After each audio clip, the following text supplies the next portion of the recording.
très heureux de vous retrouver en ce moment sur Ecofin Télévision dans ce tout nouveau numéro de votre magazine Les Dossiers. Quid de l'utilisation de la redevance minière, principalement dans la province congolaise de Lualaba, située dans l'ex-Katanga.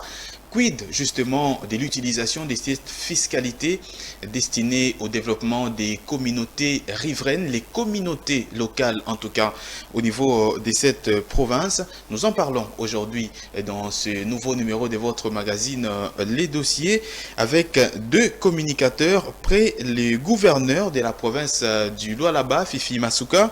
Il s'agit premièrement de Migan Umba et deuxièmement, justement, des Chims Kumba. Avec eux, nous allons échanger justement sur tout ce qu'il y a autour de l'utilisation de cette redevance minière dans cette province riche du Lualaba. Qu'est-ce qui en est fait exactement? Les populations riveraines sont-elles bénéficiaires de cette redevance qui a été instaurée dans le code minier de la République démocratique du Congo pour pouvoir faire sentir à la population les bienfaits de toutes les richesses minières du pays? Justement, avec moi sur ce plateau, Migan Umba. Bonjour et bienvenue. Bonjour et merci pour l'invitation. Je suis très heureux d'être invité dans votre émission. Et c'est pour moi l'honneur de dire merci et de saluer tous les téléspectateurs qui sont en train de nous suivre de partout en ce moment. Et parce que nous allons soulever ici la question tout à fait de la redevance minière. La redevance minière. N'est-ce pas? Oui, oui, qui est une question très emblématique pour l'intérêt, bien sûr, de la population locale. Et donc, nous sommes vraiment contents d'être invités pour échanger sur la question de la quotité de la redevance minière. Chims Kumba, bienvenue.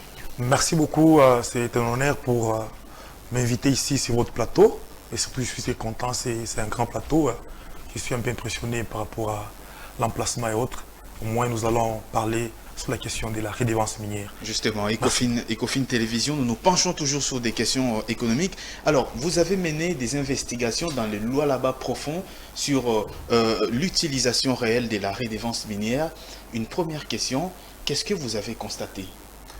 Tout d'abord, messieurs les journalistes, ici, avant d'entrer ou de répondre à votre question, je voulais ici édifier la population qui est en train de nous suivre de partout. C'est quoi d'abord la redevance minière? Tout à fait, tout à fait. La redevance minière, selon ma définition, c'est une valeur tirée sur le produit marchand d'une entreprise minière. Donc en Swahili, c'est-à-dire bénéfice à Boulongo, il est bien exploité dans un contrée ou entité ou village. Alors, il est bénéficié dans toi qu'il est Boulongo. C'est ce qu'on appelle redevance minière. Il y a une population quinoise qui vous suit ouais, en lingala qui qu'on peut entendre par là. Donc, c'est-à-dire, ils ont bénéficié à Mabélé, ils ont un village. Donc, dans un village, moi, Mabélé, on va exploité par l'entreprise minière, c'est-à-dire, Mabélé, on a un pourcentage d'exploitation. Tout à fait. Où il fallait faire développer Nini et développer village. Donc, c'est ce que, au Babengara, redevance minière. Maintenant, justement, ici, vous avez pris le temps d'aller vérifier justement sur la destination de cette redevance minière.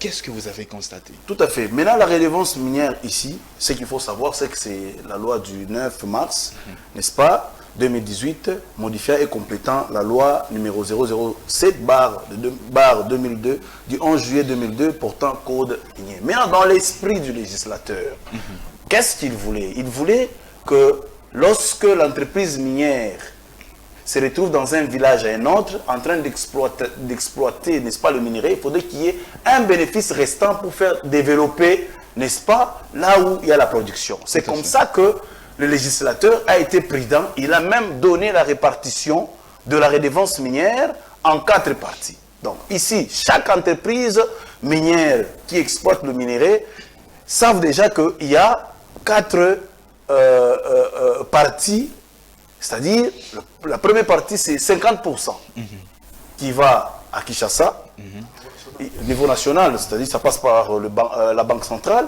Il y a le 25% qui reste au niveau provincial, il y a le 15% qui est destiné à l'entité territoriale décentralisée, et il y a aussi 10% pour les générations futures.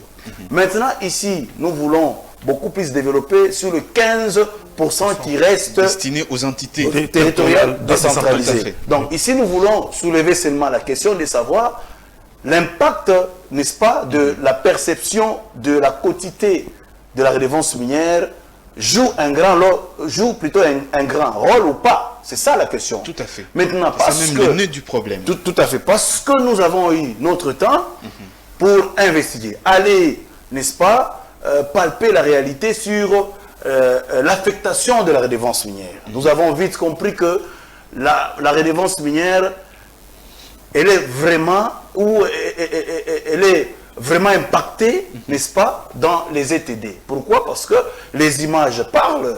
Nous sommes descendus, nous avons vu comment est-ce qu'il y a des constructions. On va illustrer ces Tout à fait. images-là. Voilà. Il y a construction des routes, des hôpitaux, centres de santé, il y a l'eau, il y a le courant, il y a les éclairages publics. Et nous avons vite compris que, donc, l'impact de la redevance minière est vraiment effectif dans les entités territoriales décentralisées. Là où nous sommes passés, bien sûr, dans la province du Lualaba. Tout à fait. Dans la province du Lualaba, dans le Lualaba profond. Le Lualaba profond. Ce N'est-ce qui pas? veut dire qu'aujourd'hui, grâce à la redevance minière, le Lualaba profond est éclairé. Oui, développé. oui, et c'est à remarquer. Il y a la bonne gouvernance dans des entités territoriales. Même si je vous prenais ici, nous descendons, vous verrez que ce que nous sommes en train de dire ici, ce n'est pas des choses ramassées parce que nous-mêmes, nous avons eu à interroger les professeurs. Et surtout sur la question de la gratuité de l'enseignement. Parce que les constructions des écoles, je vous dis, mais c'est à gogo, je vous dis, vous allez vous étonner de vous-même, vous dites, mais qu'est-ce qui se passe dans des entités territoriales décentralisées? Est-ce que vous avez estimé au moins, je suis avec vous, Monsieur Tim, est-ce que vous avez estimé au moins les nombres d'écoles, par exemple, qui ont été construites dans les lois là-bas profonds pour appuyer notamment le programme de la gratuité de l'enseignement du président de la République? Oui, effectivement, nous étions, je prends l'exemple, précisément dans les secteurs Lulou, je peux dire, où nous avons eu à descendre sur le terrain pour constater et ce qui se passe, comme mon confrère vient de souligner la phrase. Et il y a au moins plus ou moins 12 à 13 écoles construites dans les secteurs Lulou. Et je prends l'exemple typique au niveau de Lualaba Gare. On commence par Lualaba Gare. Et il y a au moins 2 écoles que nous avons visitées. Et du côté... bien équipé, il faut souligner. Oui, bien équipé, bien sûr, oui. On moderne, ce qui veut dire qu'à Lulou, la gratuité de l'enseignement est dans le secteur Lulou. Dans le secteur Lulou. Le secteur Lulou, oui. Nous prenons aussi Moazampango. Nous avons visité aussi. Il y a une école moderne d'ailleurs, bien équipée aussi. Et nous sommes allés à Kanzenze. Il y a des écoles, au moins 7 à 6 écoles, je ne me trompe pas, oui. Nous avons visité aussi ça. Et nous sommes allés du côté Kinsenda. Il y a aussi une école qu'on a construite là-bas, c'est-à-dire au plus ou moins 13 à 14 écoles qu'on a construites. C'est alors que nous avons constaté que non, en tout cas l'intérêt, comme vient de dire mon confrère, l'intérêt c'est qu'on est en train d'exploiter dans nos territoires, dans nos secteurs, a beaucoup d'impact par rapport à la redevance minière qu'on nous donne à notre, je dirais, à notre secteur de Lulou. Il y a d'une part justement la construction de beaucoup d'écoles dans le Lualaba profond. Oui. Est-ce que vous pensez que ces infrastructures-là qui sont construites sont vraiment proportionnelles à l'argent décaissé en ce qui concerne la redevance minière? Oui, tout à fait, parce que des constructions... Parce que c'est en termes de millions quand même, mais par moment, on a l'impression que les infrastructures qu'on nous montre, ce sont des bicoques qui ne correspondent pas vraiment aux millions qui sont décaissés par ces entreprises minières en termes de redevance. Je crois que si les images sont là, il faut voir même la qualité de bancs qu'on équipe les salles de classe. Mais le bâtiment aussi. Pas les qualités de bancs qui occupent les salles de classe, il faut voir. Et aussi, il faut voir les bureaux. Je vais vous montrer, regardez, par exemple, nous sommes allés dans un village vers Muchacha. J'ai oublié le Kazombo, voilà, dans le village Kazombo. Il faut voir, on a trouvé une direction, n'est-ce pas, de l'école, mais c'est une construction anarchique. ça ne donne même pas l'envie d'y entrer là-bas. Même les conditions dans lesquelles les enfants sont, plutôt dans lesquelles les enfants sont en train d'étudier, mais c'est horrible. Mais nous avons vite compris, par rapport à la construction que nous avons vu palper, ce sont des constructions modernes, n'est-ce pas? Des constructions modernes et évaluables, n'est-ce pas, à l'argent dépensé. Décaissé, oui. À l'argent décaissé. Et c'est comme ça que vous voyez les chefs des secteurs, n'est-ce pas, du secteur de l'huile, est déterminé, n'est-ce pas, à redonner le sourire aux enfants qui sont en train d'étudier dans de mauvaises conditions, vous n'avez pas idée. Mais c'est par ce terme-là qu'on nous chantait jadis que non, nous sommes dans la province pilote, la capitale mondiale du cobalt. Mais ce n'était pas ça, c'était infaisable. Mais depuis que Marie-Thérèse Fimasuka Saini est venue, nous avons compris que la dame là, la dame de fer, parce que son leadership féminin est à remarquer sur le terrain, vous verrez que le rabat profond se développe du jour au jour. Nous sommes allés voir est-ce que la redevance minière joue son impact. Nous avons vite compris que, et donc, ici, les chefs des secteurs, par exemple, Alphonse, le monsieur Alphonse ici est déterminé.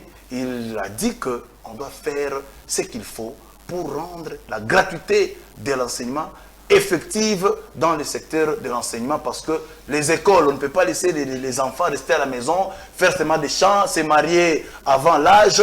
Nous devrions nécessairement construire pour eux, pourvu que, comme on nous chante la capitale mondiale du cobalt, lorsqu'on va descendre dans un village à un autre, dans un territoire à un autre, que l'on trouve que la redevance minière joue bien sûr son rôle et son impact. Vraiment son rôle. Puisque nous parlons justement de la redevance minière, je vais vous poser cette question que j'ai posée également à vos confrères du Lualaba également qui étaient sur ce même plateau.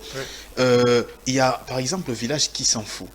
Dans cette partie-là de Lualaba, il y a une entreprise minière en fait c'est une ancienne entreprise, mais qui a trouvé des gisements là-bas. Il y a des populations qui ont été obligées d'évacuer, délocaliser. Délocaliser. Ouais. Qu'est-ce qu'on a fait de ces gens-là? Parce qu'il y a quand même la redevance minière. Qu'est-ce qu'on a fait de ces gens-là aujourd'hui? Bon, je crois, le dossier là, je l'ai juste entendu en passant. Il y a une entreprise qui est en train d'exploiter là-bas. Alors, ils ont, dans la phase de la découverture, il fallait que... Il s'agit de China Molybdenum. Tout à fait. Il fallait nécessairement délocaliser toutes ces personnes-là pourvu qu'ils ne puissent pas être avec comment on appelle ça, des sphères...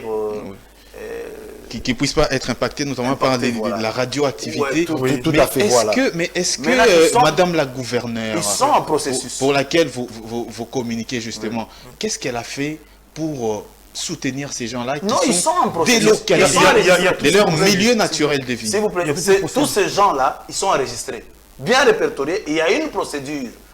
C'est-à-dire, pour délocaliser les gens, il y a une procédure. Et ces gens-là, jusque-là, ne sont pas encore délocalisés. Il y aura une procédure qui fera ce que tous ces gens-là puissent être, n'est-ce pas, indemnisés et passer par la délocalisation. Mais jusqu'alors, le dossier est en cours, n'est-ce pas? Le dossier est en continuation. Voilà. Et justement, à part la construction de l'école, quel autre fait marquant prouve vraiment que la redevance minière fait réellement son travail sur le terrain, dans les villages où vous avez mené vos investigations? Il y a des routes, même malgré en terre bâtie, vous allez voir les images sont là. En tout cas, et moi qui vous parle d'ailleurs, je suis témoin oculaire, j'ai habité Lualaba là-bas, dans le 2013-2014. Je vis comment Lualaba était et Lualaba d'aujourd'hui, c'est deux choses différentes. Et vous allez comprendre avec moi qui est. Et là, au fin fond, il n'y avait pas de routes. Et avec les secteurs Lulou, il y a des routes maintenant, en terre battue plutôt. Et il y a des centres de santé construits au niveau de Lualaba Gare. Et du côté Mwanzampango, il y a des centres de santé. Et du côté Kanzézé, il y a des centres de santé. Kazombo, il y a des centres de santé. Il y a au niveau de Kawama, Kinsenda, des centres de santé. Et non seulement ça, et des morgues aussi. Vous comprenez? Il y a aussi des morgues. Il y a des routes partout, y compris même chez nous, du côté joli site, le secteur Lulou, par rapport à la redevance minière. Et il y a des routes qui s'est fait construire là-bas. vous comprenez, vous allez comprendre avec moi que non seulement les écoles, il y a des hôpitaux, il y a des routes, il y a des morgues, et non seulement ça, aussi les maisons des états civils sont construites là-bas. Et les maisons aussi des chefs coutumiers. Tout à fait. Oui. En tout cas, vos affirmations, nous aurons le temps de les suivre de tout près parce que vous êtes suivis notamment au Lualaba. Je pense que vos faits seront, en tout cas, vont se marier avec la réalité. Oui, les images sont là. La réalité sur place, justement. Oui. Dans vos investigations également, je suis avec vous, Migane, dans vos investigations, vous relevez également que les personnes qui sont mandatées pour suivre cette redevance minière-là, ça donne parfois à des pratiques très peu catholiques. Hein. Tout à fait. Ici, c'est à l'intention de toutes les autorités, bien sûr, des entités territoriales, des entités qui sont en train de percevoir la redevance minière. C'est à vous.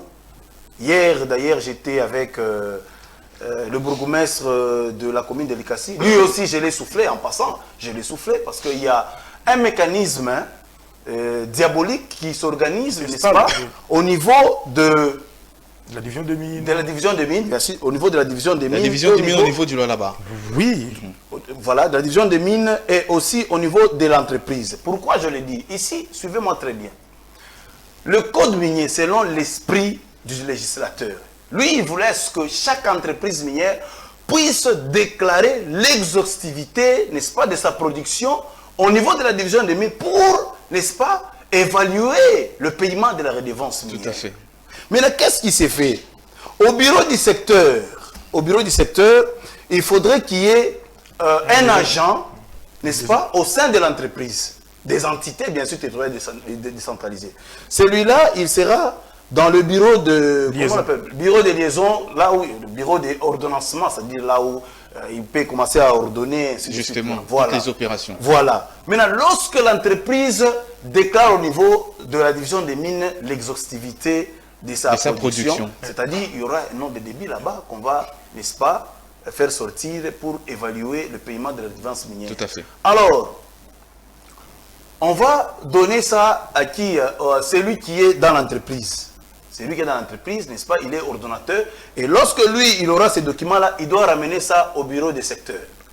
Et le bureau des secteurs aussi, les chefs de secteur ou l'autorité doit nécessairement acter, voir, voilà, le paiement, ah, ok, ça va. Maintenant, après avoir amené ces documents-là, les noms de débit au niveau du secteur, le bureau du secteur va approuver et puis on amène ça dans l'entreprise à celui qui est, n'est-ce pas, qui a le pouvoir ou qui est appelé à payer, n'est-ce pas, la redevance. Alors, nous sommes au niveau de celui qui est affecté dans l'entreprise. Tous ces gens-là, il faut déjà les contrôler parce que ils sont en train de s'organiser pour comment? Ils sont en train de s'organiser pour rendre leur mafia avec X ou Y. Vous pensez qu'ils sont corrompus notamment par les grandes sociétés? Non, ils ne sont pas corrompus. Mais écoutez-moi très bien. Ils ne sont pas corrompus, mais d'eux-mêmes, ils sont en train de négocier avec les responsables des entreprises, ceux-là qui sont censés payer la redevance minière. N'est-ce pas? Je vous ai dit à l'entrée de GC, chaque entreprise a au moins 4 numéros de compte. C'est-à-dire 50% Banque centrale, 25% province, 15% ETD et 10% génération future. Maintenant, selon la répartition, il y a 4 numéros de compte. Au niveau du secteur, il y a un numéro de compte du secteur qui a la signature du chef de secteur. Tout à fait. Maintenant, comment ces gens-là qui sont affectés dans une entreprise s'organisent? Comment ils s'organisent? En ceci. C'est-à-dire, lorsque l'entreprise déclare l'exhaustivité de sa production. Ouais, si elle est grande, si l'exhaustivité est grande, oui. Maintenant, ils vont s'en charger en connivence avec les gens de la division des mines. Ils vont prendre la production, tu vois, la production très élevée. Oui. Tout à fait. Maintenant, la petite production là-bas, c'est ce qu'on va maintenant canaliser dans le compte propre de quoi? Du secteur. Alors, nous avons vécu une expérience vraie. Il y a un jeune qui était d'ailleurs affecté là-bas au bureau des liaisons au niveau de l'entreprise Métalcol.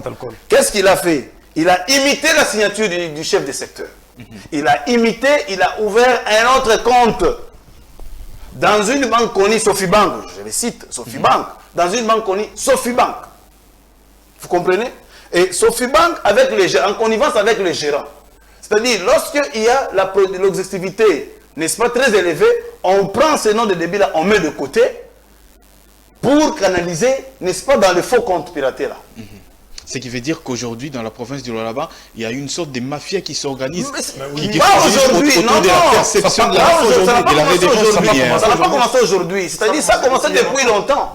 Ça commence parce que le type là, les jeunes gens là, nous l'avons découvert, nous avons lu son profil, c'est un proche de l'ancien gouverneur. Alors, pour ne pas éterniser le débat sur les individus, non, ce n'est pas l'individu. Qu'est-ce que le gouvernement provincial aujourd'hui au Lualaba fait pour lutter notamment contre toutes ces antivaleurs? Et vous savez, il faut qu'il y ait du suivi. Parce qu'avec ce que mon confrère vient d'expliquer ici, et vous allez comprendre vite que c'est un circuit fermé. Pour découvrir ça, il faut avoir un esprit fort. Il faut avoir de l'intelligence et la sagesse pour comprendre ça. C'est comment, peut-être je vais rentrer un peu pour enrichir ce qu'il vient de dire ici. Un peu rapidement. C'est comment, et ça se passe comment? C'est-à-dire, c'est lui qui est affecté au bureau des liaisons. Lui, le nom de débit là, c'est un document qui justifie la déclaration d'une entreprise. Vous comprenez? C'est un document qui justifie la déclaration d'une entreprise par rapport à sa production. J'ai produit par exemple 100 tonnes. J'ai produit 10 tonnes. Maintenant, journalièrement, elle prend les documents là pour mettre de côté ces documents qui ont des volumes un peu plus élevés. Il met de côté pour aller négocier avec celui qui est chargé à verser l'argent de la redevance minière, bien sûr, oui. Et il est allé aussi au retour pour négocier avec celui de la division de mines. Parce que chaque entreprise déclare sa production au niveau de la division de mines. Vous comprenez? Et après la déclaration, les secteurs où, par exemple, au niveau national plutôt, va se référer à la division de mines. Le document qu'on va aller déposer là-bas. Les secteurs fait un document ou une note technique par rapport à la production qu'on lui a montré, qu'on va lui montrer à la division de mines. Maintenant, et à l'aller-retour, ou celui qui est affecté au bureau de liaison plutôt, c'est lui à son tour plutôt, il va aller maintenant prendre les noms de débit très élevés pour faire une note technique, bien sûr, oui, avec l'imitation de la signature du chef de secteur ou du chef de bureau, pour aller maintenant déposer cette note technique pour qu'il puisse au moins orienter cette production de haute quantité à leur compte piraté. C'est de la manière donc, ce monsieur, et je cite son nom, monsieur Moïse Souana, il était en train de faire. Vous comprenez? Et c'est alors que le gouvernement provincial, nous appelons ici les autorités, de tirer beaucoup plus d'attention et de veiller sur ça. Parce que c'est un circuit, ce sont des gens qu'on les a laissés là-bas pour contrôler et pour continuer à détourner l'argent. Ce qui veut dire qu'aujourd'hui, il y a tripatouillage des chiffres réels réalisés par les entreprises minières pour que ça impacte notamment sur, sur le développement, la somme de la redevance minière. Oui, sur le développement, bien sûr, oui, des développement local plutôt, je dirais. Mais, à notre grande surprise, malheureusement, ceux qui sont affectés dans des entreprises, ce sont des gens qui organisent le mafia pour détourner. Et nuire les autorités. Et nuire aussi les autorités au retour. Parce que lorsqu'il y a eu les dénonciations par rapport à ces genres d'applications, et ils sont allés encore faire l'air magouille pour commencer à nuire les autorités. Non, il a détourné autant, mais en oubliant que pour camoufler la population lualabaise ou la population congolaise tout entière, pour dire non, non, voilà, tel chef de secteur, tel chef, il est en train de détourner, mais par contre, c'est alors que plutôt nous demandons à toutes les autorités de veiller sur ça ou de permettre tous ces jeunes gens, tous ces gens qui se retrouvent dans des entreprises. Justement, d'ailleurs, ça, la question, parce Oui, que c'est que il faut leur permettre Justement. pour constater si réellement ce qui est donné comme rapport, c'était réel ou vrai. c'est justement ce qu'on a constaté, parce qu'au niveau de la province du Lualaba, on sait qu'il n'y a qu'une seule autorité, c'est Fifi Masuka Saini. Qu'est-ce qu'elle fait Non. Qu'est-ce qu'elle fait justement? Parce que vous avez dénoncé ces cas, des tripatouillages des chiffres de la part des personnes qui sont affectées dans les entreprises minières pour suivre justement ces redévances-là. Oui. Qu'est-ce que les autorités Tout provinciales à fait. font? Il y a des Parce que c'est dispositions. elles qui ont quand même le pouvoir Ouais, de permettre tout ça. Tout à fait. C'est-à-dire, elle a déjà pris des dispositions. Vous savez, l'histoire reste têtue. Au début, elle pouvait relever des choses qui avaient des comptes fictifs, les gens ne croyaient pas. Plus de 9 comptes. Mais aujourd'hui, nous avons compris que le système est resté. est resté. Avec les proches, bien sûr, de l'ancien gouverneur. Parce que le petit qui a détourné l'argent, c'est un proche d'un ancien gouverneur. Non, je ne participez pas les débats. Tout à fait. Tout à fait. Il faut éviter Pourquoi? ça. Voilà, les circuits là. Donc c'était quelqu'un qui était affecté depuis 2021. C'est depuis 2021 qu'il était là, au bureau de liaison là-bas. Donc c'est-à-dire qu'il a commencé à voler depuis mars, 26 mars, jusqu'à ce jour. C'est-à-dire le circuit là était vraiment fermé. Mais comment on a découvert? C'est-à-dire c'est avec beaucoup de multiplicité stratégique de Marie-Thérèse Fifi Masuka Saini en train de pousser à tout responsable du secteur d'être conséquent et de travailler selon la vision du chef de l'État. Et c'est comme ça qu'au jour d'aujourd'hui, nous sommes tombés, n'est-ce pas, à dénicher ces circuits, ces mafias organisées et orchestrées par XY que nous connaissons tous. C'est-à-dire, la province était orchestrée par une poignée de gens, n'est-ce pas? Une poignée de gens, mais au jour d'aujourd'hui, je vous dis, la province, elle est en train de respirer. Elle est démocratiquement gouvernée. Oui. Tout à fait, parce que le leadership féminin de Marie-Thérèse Masuka Saini est à constater dans tous les secteurs. Sur le terrain. Même dans le secteur minier, il y avait des problèmes. Mais au jour d'aujourd'hui, je vous dis, avec l'oiseau rare qui était difficile à dénicher, mais avec l'avènement, l'arrivée, n'est-ce pas, de Marie-Thérèse Masuka Saini, il fallait qu'on cherche un oiseau rare qui pouvait gérer le secteur, n'est-ce pas, de mines. Et c'est comme ça qu'on a trouvé Maître Kaumba qui est en train de faire la fierté de l'autorité. Et vous sentez qu'il n'y a pas de soulèvement. Qui est ministre. Tout à fait. Il n'y a pas de soulèvement, il n'y a pas des histoires. Aujourd'hui, vous sentez que ce secteur-là, il y a du calme. Il y a du calme et l'autorité est en train de respirer. Et justement, partant des investigations que vous avez menées sur le terrain, qu'est-ce que vous avez découvert encore d'autres? Et découvert d'autres choses.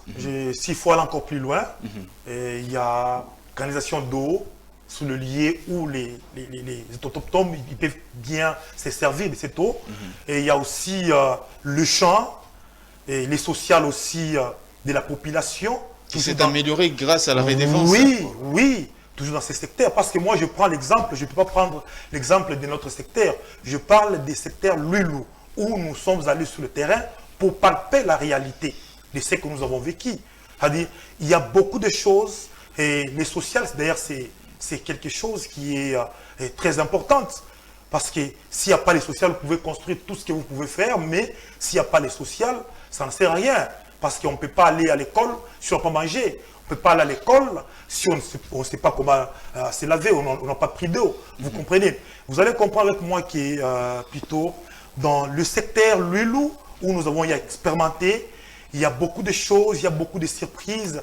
L'éclairage public, la sécurité, en tout cas, est installée totalement dans le secteur Lulu. Parce qu'il y a les regroupements, il y a 4 regroupements, c'est ça, oui, 4 regroupements. Dans chaque regroupement, nous avons constaté l'éclairage public, des routes, il y a la sécurité, il y avait au départ, là, il y avait des enlèvements, mais actuellement, la sécurité est maîtrisée dans ce secteur-là.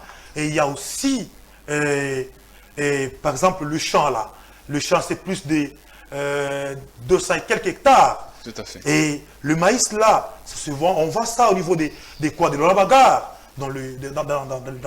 il y a un le marché, grand marché, là, ouais. le grand marché de Lola Bagarre. Et c'est-à-dire, la population est suffisamment, en tout cas, servie par les secteurs l'huile. Justement, Migan Umba, c'est quoi d'autre que vous avez découvert sur l'utilisation de cette redevance minière, la véritable destination de cette redevance minière au niveau local? Nous avons remarqué qu'il y a eu des constructions de bureaux d'abord, les bureaux là où, donc les bureaux de secteurs, par exemple dans le secteur de l'huile où il y a eu même palais de justice, si vous arrivez là-bas c'est très bien équipé, même la salle d'audience très bien équipée, donc bien modernisé, de vous-même, vous avez même le goût de rester dans le secteur, pourquoi? Parce que la construction, hein, vous êtes vraiment attiré par la construction. Et aussi... Ce qui va d'ailleurs dans la vision du chef de l'État des 145 territoires.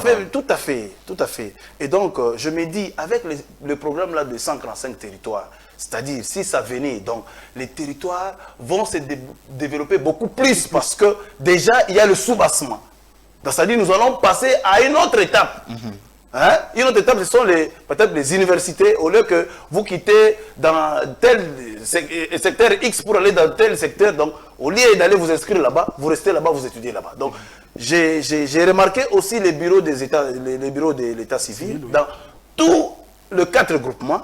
Si vous arrivez là-bas, vous sentez que ce sont vraiment des bureaux très bien équipés, ventilateurs, climatiseurs. Je me dis, mais ça c'est les secteurs ou bien c'est centre-ville.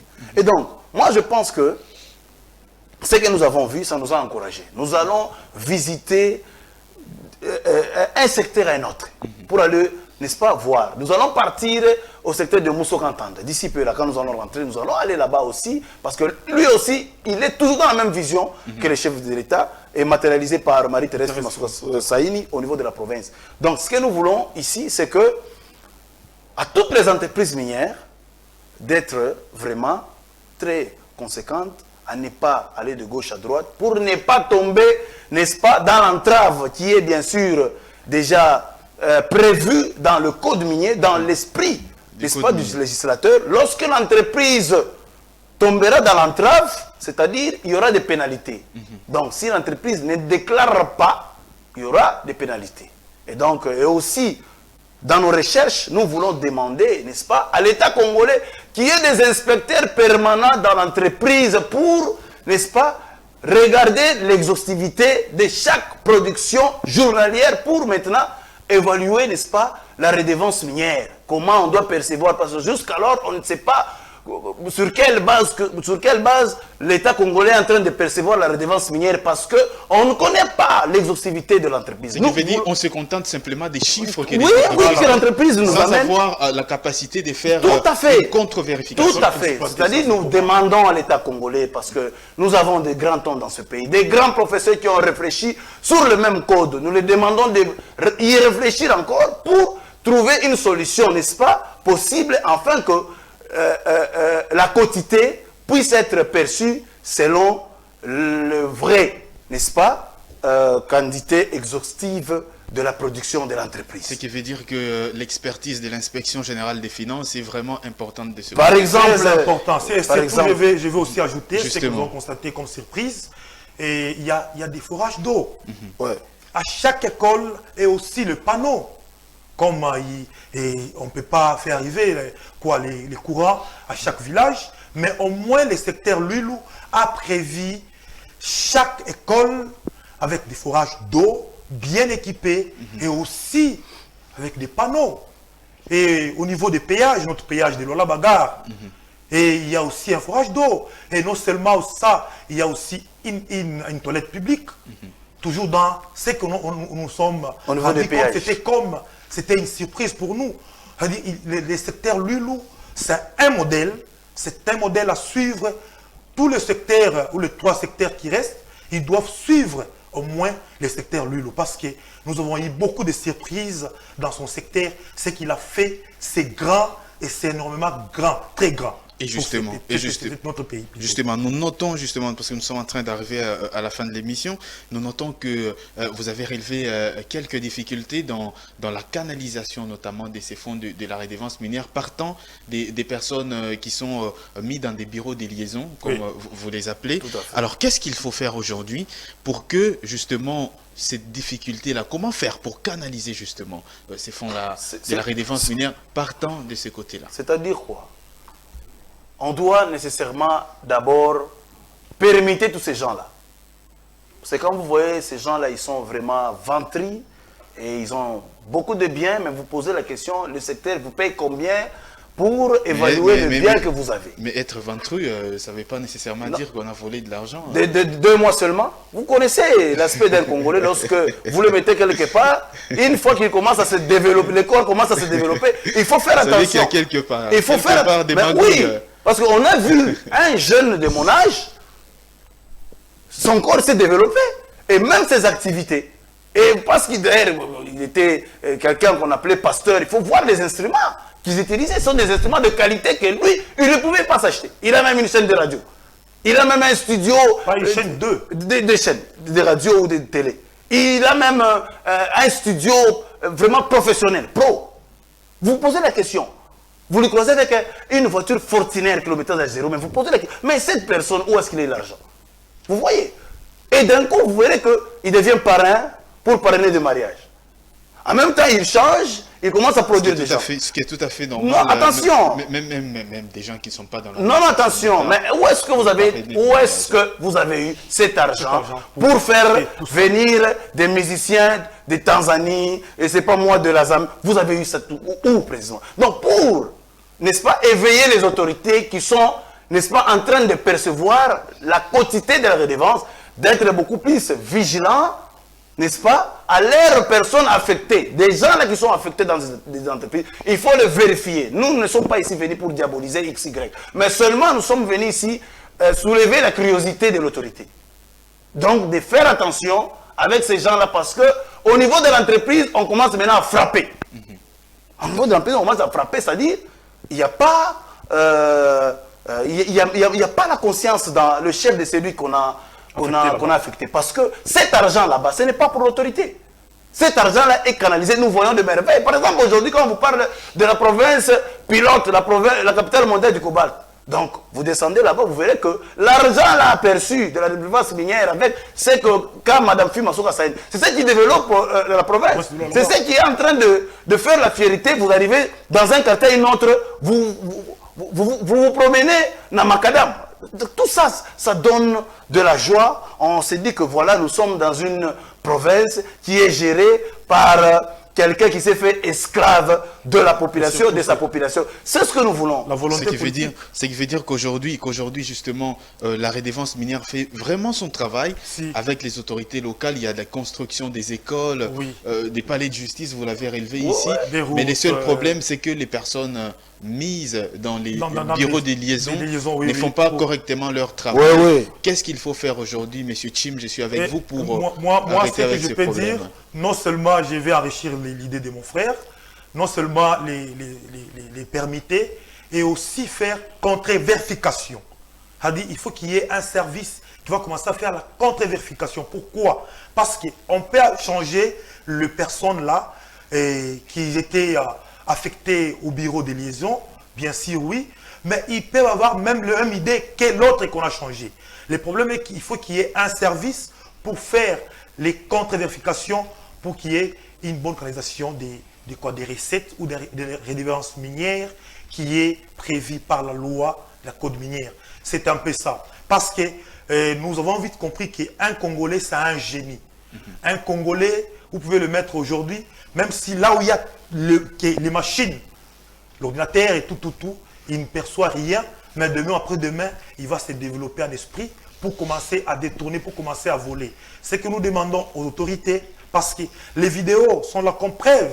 Si peut-être les gens vont nier, les vidéos sont là comme preuve. Le monsieur, il y a des vidéos qui retiraient de l'argent à la banque, Sophie Bank. Il y a des vidéos. Mais ça peut être son argent. Non, non, Non, monsieur. Est-ce que vous avez... Il faisait quoi comme affaire? Mais est-ce que il vous travaillait avez... où pour avoir plus de 1 million, Justement. plus de 500 millions? Est-ce que 500 000 dollars, ce ne sont pas simplement des présomptions que vous êtes en Ce ne train sont de- pas des Non, ce sont présomptions. pas des Parce que présomptions. la Sofibank a adressé une lettre pour au dire, non, secteur voilà, si on peut arranger à l'amiable. à l'amiable. Pourquoi? Et pour le décaissement, la loi congolaise n'autorise pas le décaissement de plus de 9 900 dollars. 9 000, tout à fait. Mais plus de 20 000, plus de 20 000, on pouvait décaisser Et à la pourquoi, Sofibank. quand les gens nient Hein? qu'il n'a pas volé, pourquoi le monsieur il n'est pas au pays? Vous voyez, ça c'est Pourquoi il n'est pas compliqué au pays? l'autorité. Pourquoi il n'est pas au pays? Justement. Il doit rentrer pour se justifier qu'il n'a pas volé. Tout à fait. Merci beaucoup. On va de plus en plus éviter de centrer les débats sur les individus. Non, Alors, c'est pas pour les un individus. dernier mot avant de conclure complètement cette émission. Je crois, nous en tant que défenseurs du pouvoir du président Félix Antoine Tshisekedi et Marie-Thérèse Fifi Masuka Saini dans la province du Lualaba, nous sommes la vigilance de la province. Et nous n'allons pas arrêter à dénoncer parce que nous en avons marre, n'est-ce pas, du mafia qui était organisé et notre province était prise en otage depuis, n'est-ce pas, l'avènement ou l'arrivée à la tête du pouvoir, à la tête de la province. Nous sommes en train, n'est-ce pas, de respirer. Ce que nous demandons ici, nous voulons des jeunes responsables. Lorsque vous êtes affectés pour le travail de l'État, faites-les, c'est pour votre bien et c'est pour le bien, n'est-ce pas, de la communauté, c'est pour le bien même en tant que Congolais, n'est-ce pas? Donc ici, je fais seulement appel à tous ceux-là qui demeurent encore dans les mafias. Si vous pensez que nous n'allons pas vous découvrir, avec le pouvoir que nous avons, que Dieu nous a donné, nous allons vous découvrir parce qu'à la tête de la province du Lualaba, nous avons un leadership féminin qui a pour objectif de canaliser les recettes pour développer la province du Lualaba. Merci avec vous, M. Chima. Ah, ok, merci beaucoup pour le dernier mot. Et j'ai dit merci encore une fois. Et un dernier mot, c'est de faire confiance à Marie-Thérèse, qui est maman gouverneure de la province du Lualaba. Et je l'appelle bien Fifi Béton. Et elle travaille selon la vision du chef de l'État, qui est Fachi Béton, les Moukantombo, le chef de l'État. Et surtout dans notre province, vu la redevance minière, en tout cas l'impact et surtout les images parlent à la place. La province se développe du jour au lendemain. Et c'est seulement que même demain ou après-demain, s'il y aura élection, il n'y a pas quelqu'un qui va faire face à Fachi Béton dans la province du Lualaba. Parce qu'il y a beaucoup à parler par rapport aux actions menées par la fille aînée de l'Union sacrée qui est Mama Gouverneur. Merci. Justement, vous l'avez dit, il y a beaucoup à dire sur ces sujets-là. Merci à vous deux d'avoir accepté l'invitation des Ecofin Télévision. Merci. Chims Kumba, dit Petit Béton. Méchant, merci beaucoup. C'est comme ça qu'on vous appelle au Lualaba. Megan Umba, dit Macho Macho. De la province. Merci beaucoup d'avoir accepté notre invitation. Nous aurons justement le temps de revenir sur ces sujets. Nous descendrons même au Lualaba pour pouvoir faire également des contre-vérifications en tant que médias spécialisés dans des questions économiques et financières. Merci d'avoir suivi votre magazine, Les Dossiers. Je vous retrouve demain avec un autre numéro, avec d'autres invités justement sur ces plateaux. Au revoir.